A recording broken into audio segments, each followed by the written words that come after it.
Hello and welcome students, আশা করি তোমরা সকলেই খুব ভালো আছো।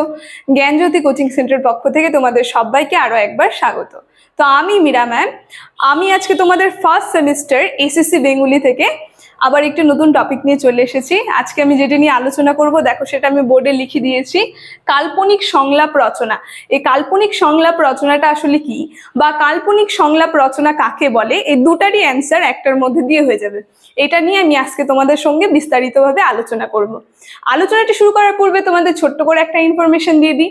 দেখো, বোর্ডের কর্নারে তোমরা দুটো নাম্বার দেখতে পারছো। এটা হচ্ছে আমাদের জ্ঞানজ্যোতি কোচিং সেন্টারের অফিসিয়াল হেল্পলাইন নাম্বার। এখানে কিন্তু তোমাদের অনলাইনে ক্লাস করানো হয়, তার সঙ্গে তোমাদের নোটস দেওয়া হয়। তো তোমরা যারা যারা আমাদের সঙ্গে যুক্ত হতে চাইছো, তারা এই উপরে দেওয়া নাম্বার দুটির সঙ্গে যোগাযোগ করে কিন্তু আমাদের সঙ্গে যুক্ত হয়ে যেতে পারবে। ঠিক আছে, তাহলে আমি আমার আলোচনাটি শুরু করছি। দেখো, এই যে কাল্পনিক সংলাপ রচনাটা যে আছে, আমি বোর্ডে কিছুটা লিখে দিয়েছি।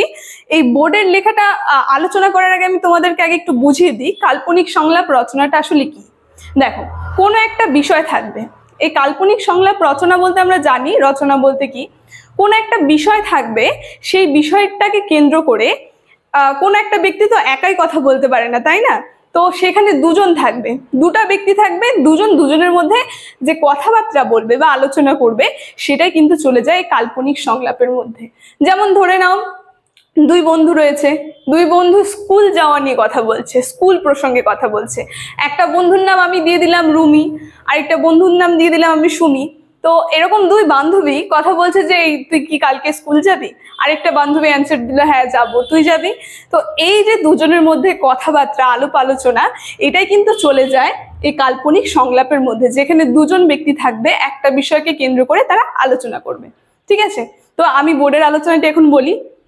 তোমাদের পরীক্ষায় যদি আসে এইভাবে কাল্পনিক সংলাপ রচনা কাকে বলে বা এর সংজ্ঞা দিতে বলে, তখন তোমরা কিন্তু এটা লিখবে। ঠিক আছে, আমি যেটা এখন বলছি তোমরা একটু লিখে নাও।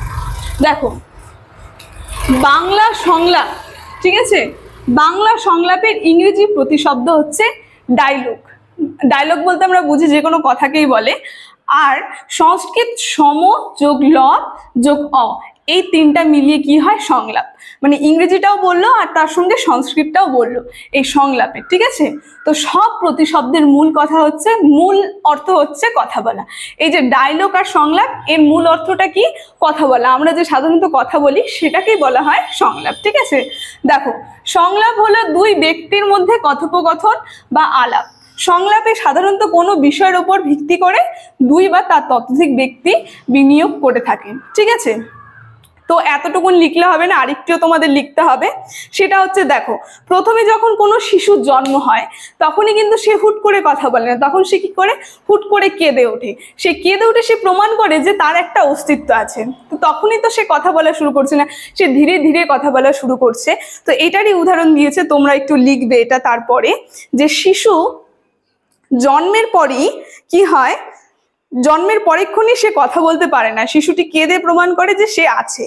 সে নিজের অস্তিত্ব প্রমাণ করে 2 বা 2.5 বছর অল্প বয়স থেকে সে একটু একটু করে কথা বলার চেষ্টা করে। ঠিক আছে, তো একটা ভুল উচ্চারণে কিন্তু পরিবেশ থেকে শব্দ শোনা যায়, মানে সে কি করে? একটু একটু করে ভুল বলে। ভুল বলতে বলতে কি হয়, সে কিন্তু সঠিক শব্দটা বলতে শেখে। তারপরে যখন সে স্পষ্টভাবে কথা বলে, তখন সেটাকে কিন্তু লোকজন বলে হ্যাঁ এই যে একটা কথা বলছে বা একটা স্পষ্টভাবে বলছে বা ডায়লগ দিচ্ছে। তো এটাই চলে যায় তাৎক্ষণিক সংলাপের মধ্যে। হ্যাঁ, তারপরে এটা লিখবে একটু, যে এই সংলাপে মানুষের জীবনচারণের জন্য বা মানুষের বেঁচে থাকার জন্য উৎস। ঠিক আছে, মানে মানুষ বেঁচে থাকতে গেলে তাদেরকে তো আরেকটা ব্যক্তির সঙ্গে কথা বলতেই হবে, তাই না? তো এই সংলাপ হচ্ছে মানুষের বেঁচে থাকার উৎস। তারপরে লাস্ট তোমরা যেটা লিখবে, যে মানুষ যে যে পেশাতেই থাকুক না কেন, তাকে সেই পেশায় সঙ্গে যুক্ত হয়ে বিভিন্ন মানুষের সঙ্গে সংলাপ করতেই হয়, মানে কথা বলতে হয়। তো এটাই চলে গেল তাৎক্ষণিক সংলাপের মধ্যে। ঠিক আছে, তো আজকের আলোচনাটি আমার এতটুকুনি ছিল। আলোচনাটি আমি এখানেই শেষ করছি। আশা করি তোমরা বুঝতে পেরেছো। আলোচনাটি যদি তোমাদের ভালো লেগে থাকে, অবশ্যই like, comment, share and subscribe করে দেবে। Thank you.